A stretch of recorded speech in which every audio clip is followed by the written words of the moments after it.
Good morning. Thank you very much. Y'all remember my little friend, my little pig? It's been kind of cool. Today, like I said, we're finishing up this series when pigs fly, and we've been looking at these little some miracles in life and stuff, and how when we try to describe miracles to people, they say, well, yeah, when pigs fly, bless your heart. It's highly unlikely that's not going to happen. And we've had several miracles in the past couple of weeks, because when I've been away, I've had somebody come in and speak, and almost in a last moment type thing, and they came in and they just did a great job, and y'all just welcomed us so well. I watched the videos, and I was here and got to hear Tom speak last week, and we started out, I'm looking back over the weeks trying to wrap this up, because Florence threw a little kink in the middle of our series right there, kind of threw things off a little bit, and like how we're going to handle this, and how's this all going to get worked out, because we started off in a really good place with the miracles of deliverance, how God will deliver us from these forces of darkness, how God will speak to us, and we have been given the authority to call on the power of Jesus, on his name, to work in our lives and through our lives, and then 2 weeks ago, Andy Clark showed up, and I watched that, and I'm just, wow, he just blew the doors off this place. And people were writing me, said, just, you're having a good time on vacation, just stay out there. It was a good Sunday. Just enjoy yourself. And I'm like, all right, let me go see what Andy said. And man, Andy just, wow, he talked about these miracles of protection and God's protection in our life and stuff, and how people responded to that understanding of God protecting us every step of the way. And then last week, Tom Dolinger, he comes in and he talks about the miracles of provision, how God has provided for us through his son. And I'm listening to this, and I'm looking at what they did, and I'm like, man, maybe I should have gone ahead and spoke before them, because, you want to bring in some good speakers, but why did I do that? Because now I got to come in, I got to really do something today. But so I went away for 2 days this week to Atlanta to have other pastors teach me for a couple days, for like 36 hours, and just pour into me so I could just sit and listen, because you know how when a pastor's away for a while and he's got to come back, he's wondering, will people even like me anymore? And will I be able to share what needs to be shared? And I hope y'all are ready, because man alive, we're like I said, it's the final week, and what I want to do today is I want to talk about these miracles of healing, God's miracles of healing. And I just want, how many of you in here today believe that our God has the power to touch a sick body and make it well? Show him. Yeah, I think that we have a God that can do it. I think we all, and I'm with you. I'm right there with you, because I opened this Bible right here, and there are miracles all through the scriptures from the start to the finish. You look in the Old Testament, there's miracles after miracles of healing, of God's healing in Israel, and God's healing among his people. You get in the New Testament, and if you just focus in the Gospels, if you just look at Jesus, there's at least 30 recorded healings where he gave back people their sight, gave back their hearing, helped them to walk, raised the dead to life. And if you look in the book of John, he even says toward the end that Jesus did so many miracles that there's not enough books, not enough room in books to record everything that Jesus did in those 3.5 years that he was in his ministry, preaching and talking with people. All this is going on. And I believe the same power that touched people's lives back then, the same power back then, it's the same that healed the sick when Jesus walked the earth, heals the sick today. It's the same power because we serve a God who, through him, all things are possible. We serve a God who can do exceedingly and abundantly more than we can ask, think, or imagine according to his power that is at work within the church. I mean, that's why we're at church this morning. It's because of this God and this power, right? That he has the ability to do these miracles. But how many of us have prayed that God would do a miracle, that God would heal someone, that God would heal something in our lives, and he didn't do it? He didn't do it. See, sometimes when we believe God can and he doesn't, we get kind of confused. But I thought he could. And it starts to shake our faith. God, I know you can do this. I've read about it. I've seen you heal others. Why do I still have these migraines? God, I've seen you do this in these other people's lives, and I've heard preachers talk about it. Why am I still dealing with depression? Why am I still dealing with this addiction? God, we've got together as a group and we've prayed. We've got around their bed and we've prayed. Why did they still die from cancer? And a lot of people, Christians included, the experiences, they begin to think, is God real? Is he even good? Does he even care?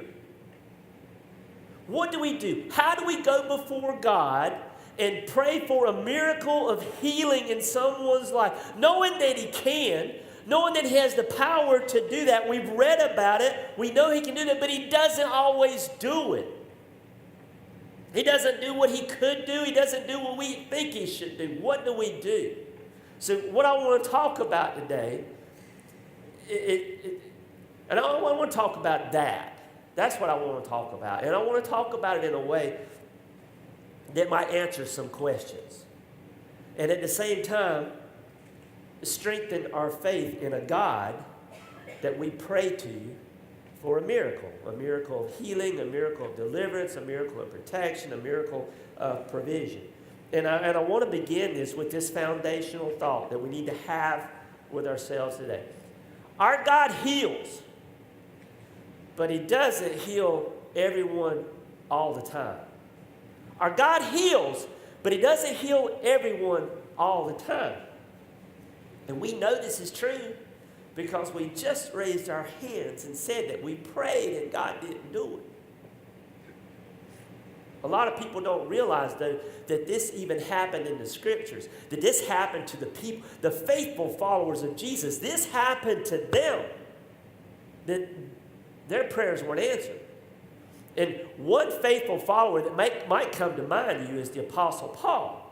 It comes to my mind. And if you know anything about his life, you know that he had what they call a thorn in his side, a thorn in his flesh. They really don't want to admit exactly what it is because they're really not specifically sure. Scholars are guessing it was some kind of physical ailment, that he was losing his eyesight. They don't know if it was losing his eyesight or memories of what he had done in the persecutions.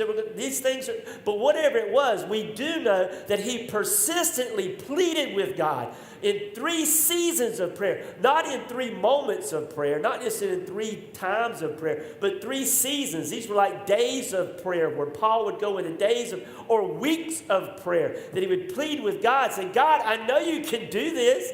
I've watched you heal people. I've been a part of it. I've prayed for people and you've healed them. Would you take this away from me? And God's like, well, I could, but I'm not going to.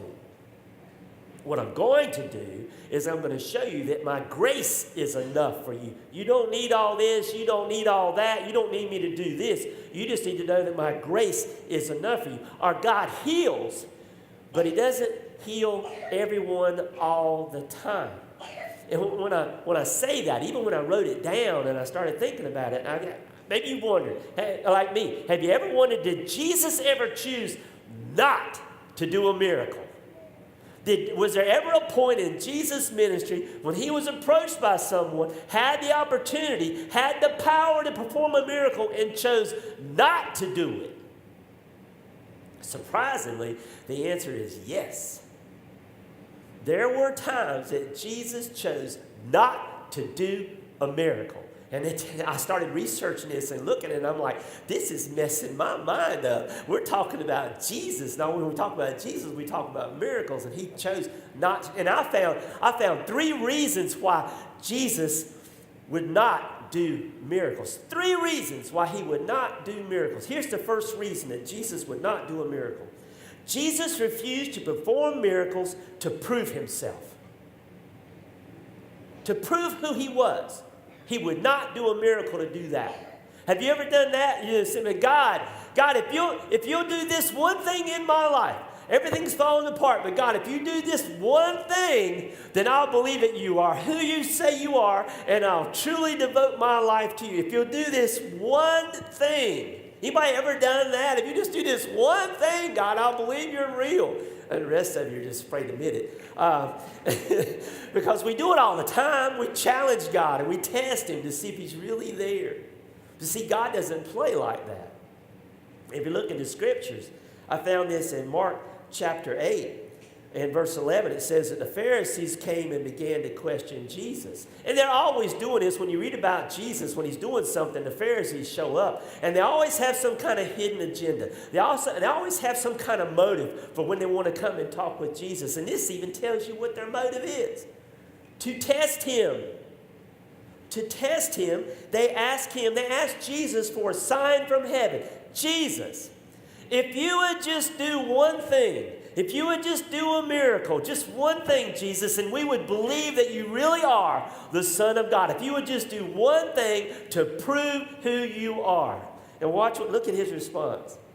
And he sighed deeply. In the original Greek, it means, y'all driving me crazy.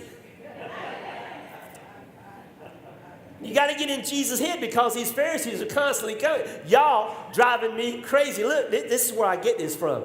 And he said, why does this generation ask for a sign?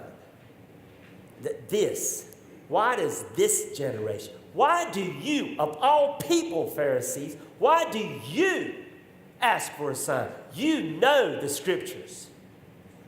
You know the prophecies. You've seen the signs. Why you? It's because of them, because of this generation, he says, truly I tell you, no sign will be given to you. I will refuse. I will not do anything in your vision. You will not see this. Jesus refused to do miracles to prove himself. Wow, I didn't know he did. Yeah, his second reason for not doing miracles. Jesus never performed a miracle that interfered with God's ultimate plan. He never performed a miracle that interfered with God's ultimate plan. This one thing right here, whether the refusing to do to prove himself means anything to you, but this one right here, this is important for all of us. This is so important for all of us individually. I'm going to give you an example from the scriptures where Jesus does a miracle in one moment. In a moment, he does a miracle, and immediately after that, he refuses to do a miracle, even though he has the power to do it. All happens at one time. I want to take you back to the Garden of Gethsemane. This is the night before Jesus is crucified.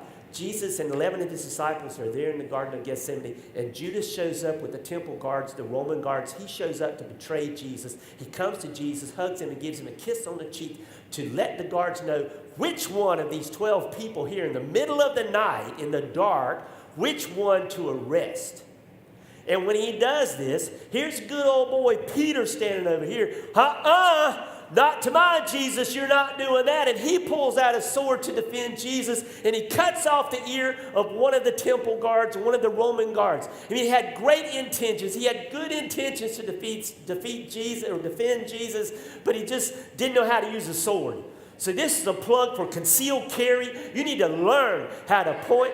Anyway, so this is what he knew. He wanted to do something, but he did it wrong. See, now we read this and we hear about it and we just sort of go right by it. We don't even think about what's going on. But think for just a moment right here. Imagine in the middle of the night, a temple guard or a Roman guard has just been attacked by one of these passive disciples in the middle of the night. And now in the middle of the night with all this here and the soldiers and Jesus and the disciples and the blood on the ground and the guy holding his head, one of the temple guards, there's chaos and there's confusion. And I'm sure there's a bunch of swords been pulled out and a bunch of spears have been leveled. And something is about to happen. And Jesus is standing in the middle of all of this. And I know he's disappointed in Peter because this is not supposed to be going. And Peter, you didn't have to do that. I've got this under control. This is not what I wanted you to do. And in all the middle of that chaos, he's like, where's the ear?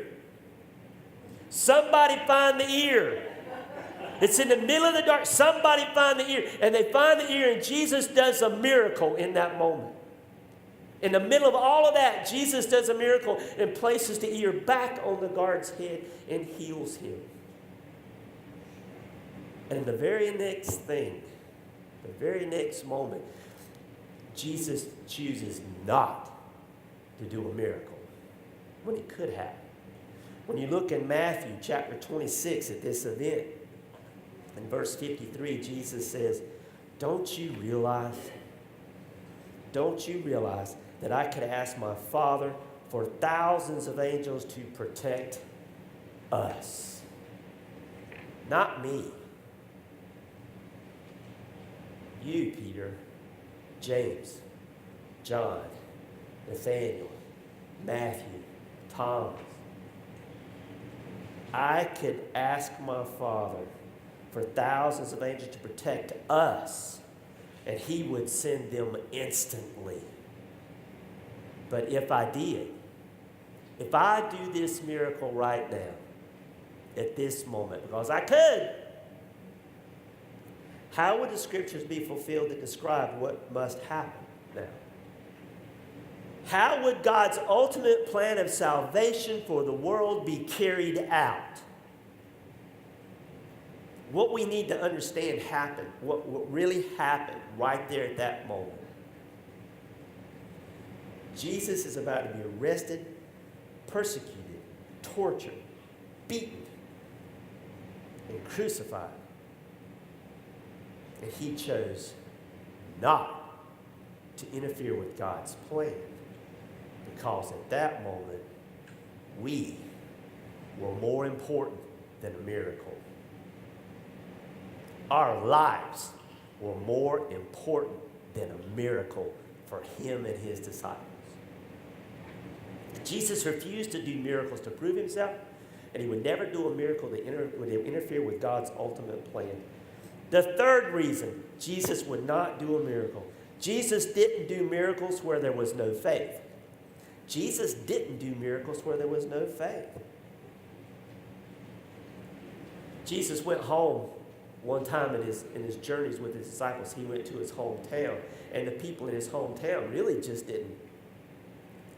they weren't impressed with him. Why? I mean, this is Jesus. It's like a hometown hero. No, when Jesus came home, it was more like, hey, isn't that Jesus? Yeah, remember him? Yeah, remember him? He was Joseph's son. Joseph, the carpenter. You know, had that little shop down the street, 2 blocks down on the corner. Yeah, remember he was running around his daddy all the time, gathering up wood. Remember him in school? The teacher's pet? Always had the right answers all the time. Never carried home any books to study at all. You know those kids when we grew up in school that the teachers say, well, what about a grade curve here? Teacher, can you give us a little curve in the grade? Because nobody's, I would, but so-and-so got 100. Jesus got 100.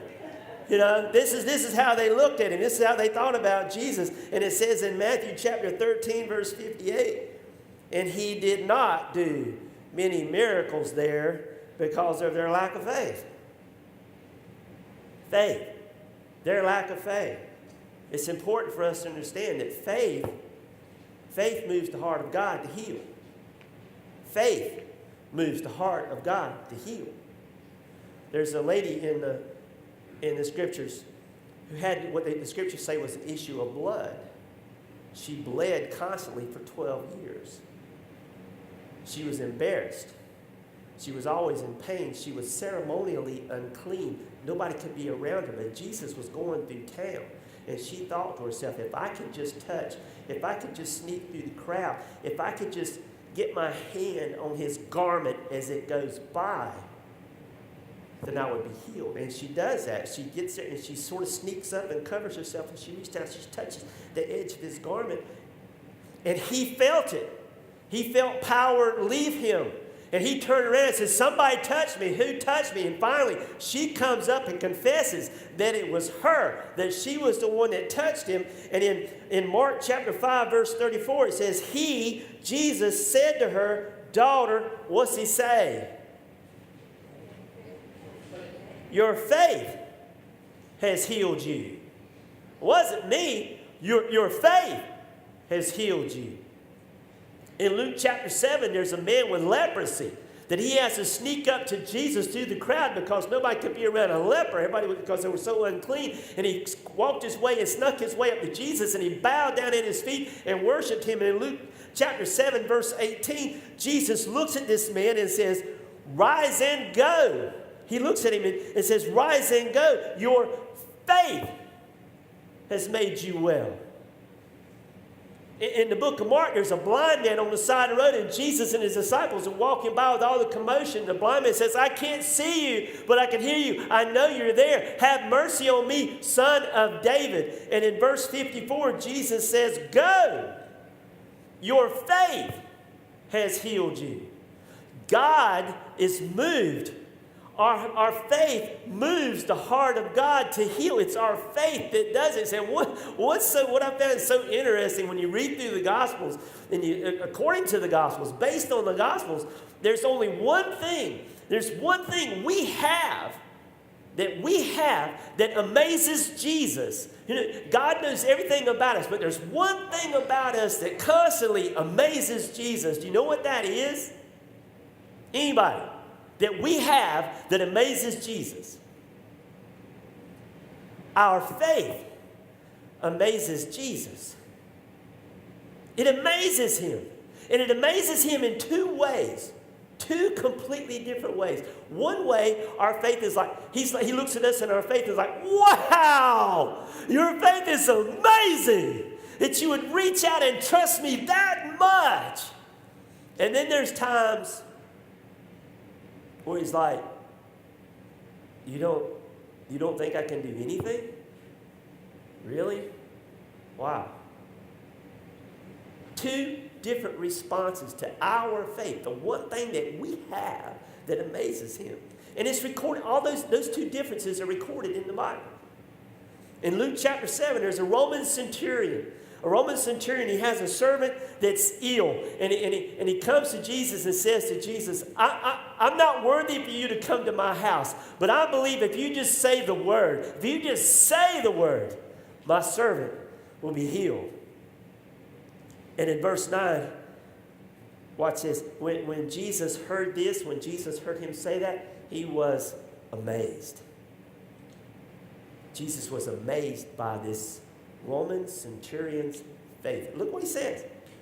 Turning to the crowd that was following him, all these people that are following, he said, I tell you, hear me is, I tell you what, let me tell you what, I haven't seen faith like this in all of Israel, among of all God's chosen people. God's chosen people. This Roman centurion faith is beyond anything I've seen. This is amazing. I don't even have to go to the house, and he knows I can do this. Amazing faith. But then, like I told you, when Jesus went to his hometown where he was a prophet without honor, the people didn't care about him. They didn't believe he could do anything, who he really was, that he was God's son. Mark 6:6 says he was amazed. He was amazed at their lack of faith. Wow. You don't think I could do anything? See, I'm kind of curious now when I read these two reactions when it comes to our faith. Our faith. Would Jesus be, wow, that was amazing. You trusted me that much. Or would it be, wow, really? I mean, let's just look at the prayers we prayed this past week. What did we pray for? I mean, was it persistent? Was it big? Was it within the circle? Did we remain in there? Did we stay in there? Did we stay on our knees for hours?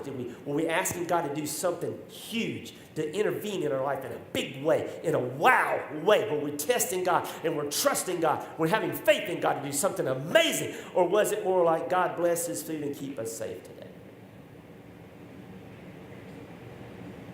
See, sometimes our faith is really strong. There's nothing that will stop us. And then sometimes our faith is just kind of strong. During the week, we got good days and we got bad days, and sometimes we believe, sometimes we trust, and then sometimes we're struggling in faith. It's just a little bit, about the size of a mustard seed. You know what Jesus said about that faith, don't you? Jesus said, if you have this faith of a mustard seed, you could say to this mountain, move, and it will be cast into the sea. That mustard seed, just that little faith, the faith that we sometimes feel like we're struggling with, just that it can move something big enough that we think is impossible. And it's not going to happen. Because see, the good news, it's not the size of the faith, it's just the faith. It's having the faith. And faith moves the heart of God. And God loves us all so much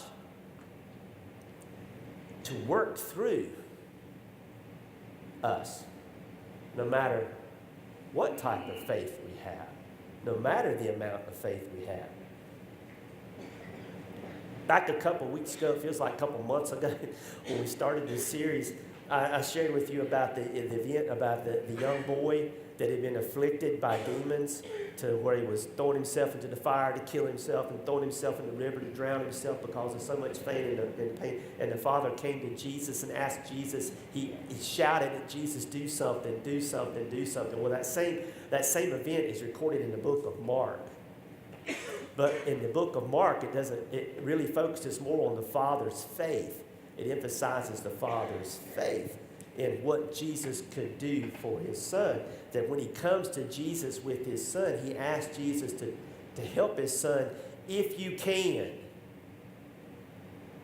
If you can. And Jesus' response was, if I can. I mean, let's look at your faith here. I mean, you bringing him to me means you have faith, but you don't think I can. If you can, and he tells me that everything is possible for one who believes. Everything is possible for one who has faith. Everything is possible no matter the amount of faith. It's possible.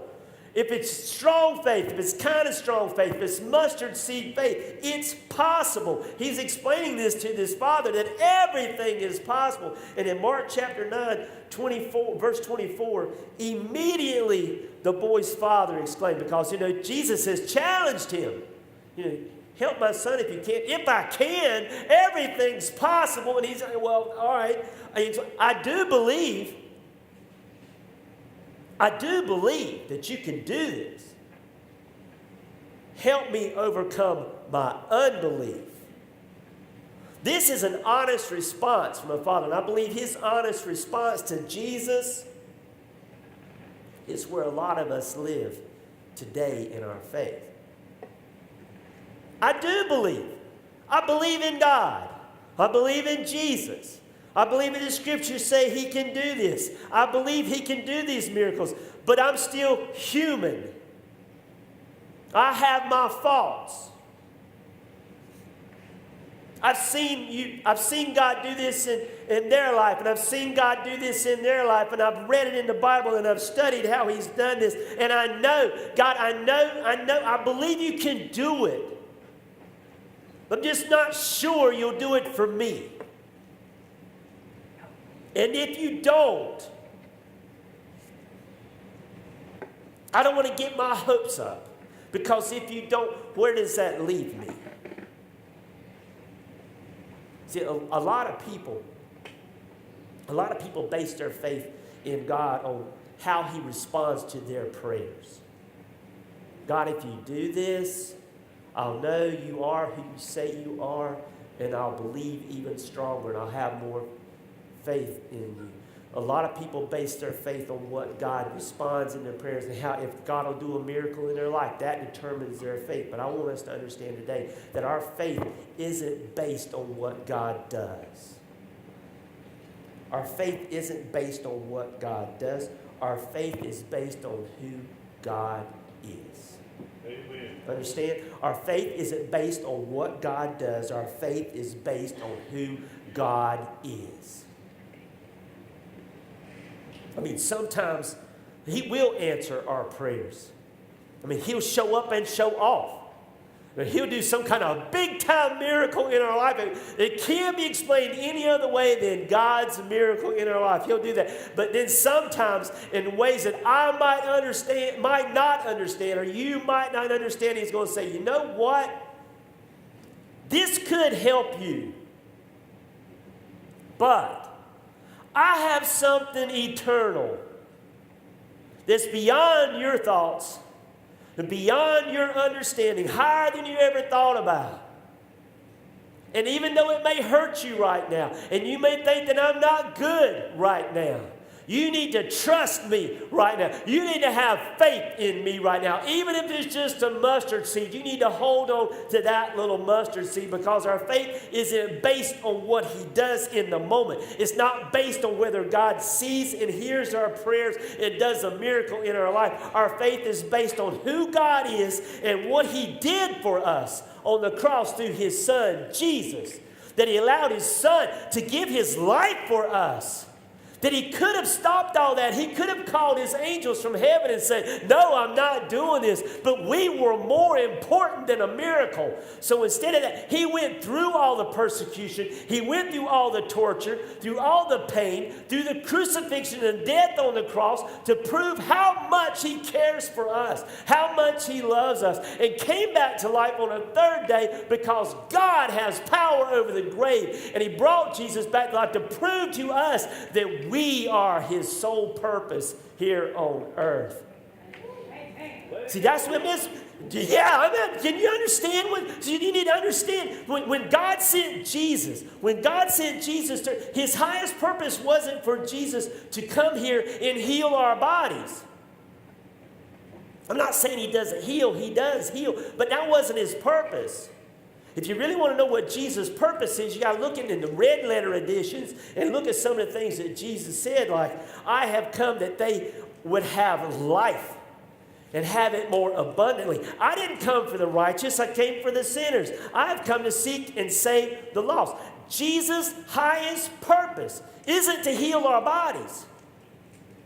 It's to save our souls. He never had a purpose. He wasn't sent here to heal. He was sent here to save. His highest purpose. Several weeks ago, Eric was sharing a story from the scriptures. Four friends were taking the paralyzed friend to Jesus, and I heard a pastor the other day telling this story. And he believes that one of the friends' name was Bubba. You know Bubba. We all have a Bubba in our life. Nothing stops Bubba. Bubba has a plan for everything. Bubba is the guy with these other three holding their friend and saying, we can't get in this way. Let's go up on the roof. Let's go up on the roof and we'll tear a hole in the roof. What? We'll tear a hole. Come on. And he's the one pulling the guy up on the roof, and he's leading them all up on the roof. And they get up on the roof, and he said, let's just tear a hole here. This ain't our roof. And Bubba's like, we can fix it. We can fix it. I got some tools. You got some stuff. We got some scraps. We can fix it. Tear a hole. So they're tearing, you know that Bubba, right? And they tear a hole in the roof. They say, all right, now you grab that leg. You get that leg. I'll get this arm. You get that arm. Let's lower him in. All right, let's lower him down there. And then Bubba realizes it's about 5 more feet to the floor. And some of you are starting to think like Bubba right now, aren't you? Well, he's paralyzed anyway.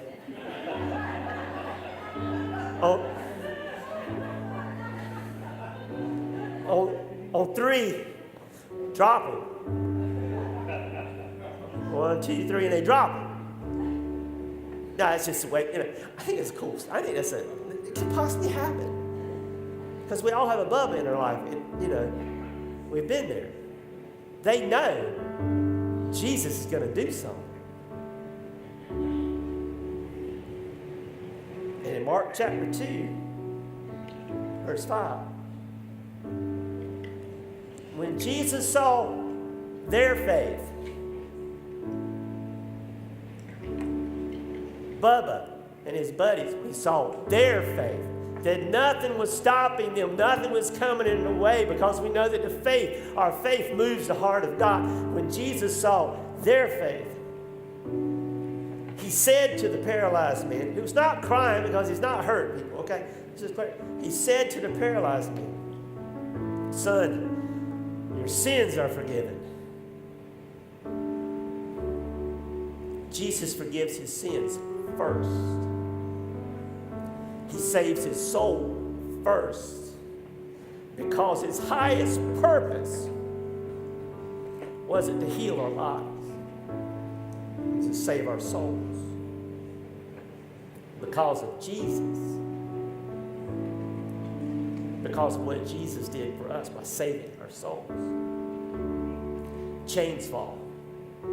Those chains of depression, those chains of addiction, those chains of anxiety, they fall. Fear takes a back seat because of Jesus saving our soul. Fear is erased from loneliness, emptiness. Hope is found in a dark world, not because Jesus healed us, but because he saved our soul. Our lives are changed because Jesus has changed our broken-hearted soul. He saved us. God still heals, but he doesn't heal everyone all the time. And even if he doesn't heal, even if he doesn't perform a miracle in my life, because he saved my soul, I'll still believe. I'll still pray. I'll still trust. I'll still have faith, because my faith isn't based on what he did, what he can do. My faith is based on who he is.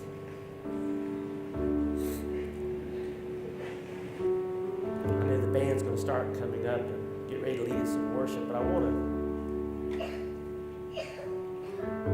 to ask, well, go ahead and just bow your heads. Are you brokenhearted right now? I mean, do you know someone who's brokenhearted? They're depressed, they're anxious, things are just not going the way that they want it to go. Do you know somebody like that? Raise your hand if you know somebody that's brokenhearted.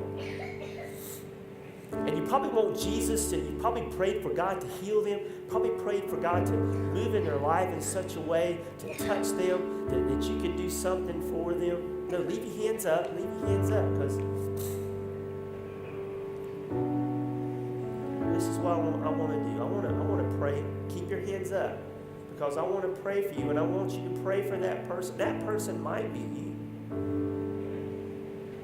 But Jesus didn't come to heal. He came to save the souls of the broken-hearted.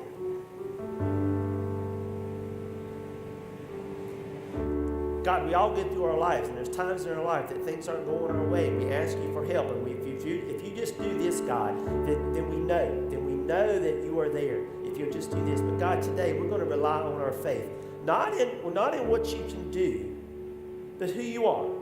And God, these hands that are raised, they know someone personally, a loved one, a friend that's brokenhearted. And this morning, God, we come before you in your holy place. We come to you on holy ground and lift these people up to you to save their soul, to heal the brokenhearted. That's the same as saving the soul. To change their lives. But more importantly, God, now that we know who they are, give us opportunity share with them the miracles, the miracle of deliverance, the miracle of protection, the miracle of provision, the miracle of healing that has taken place in our lives. Because you have changed everything through your Son, Jesus Christ. We love you. We praise you, God, and we worship you in this holy moment. It's in Jesus' name we pray. Amen.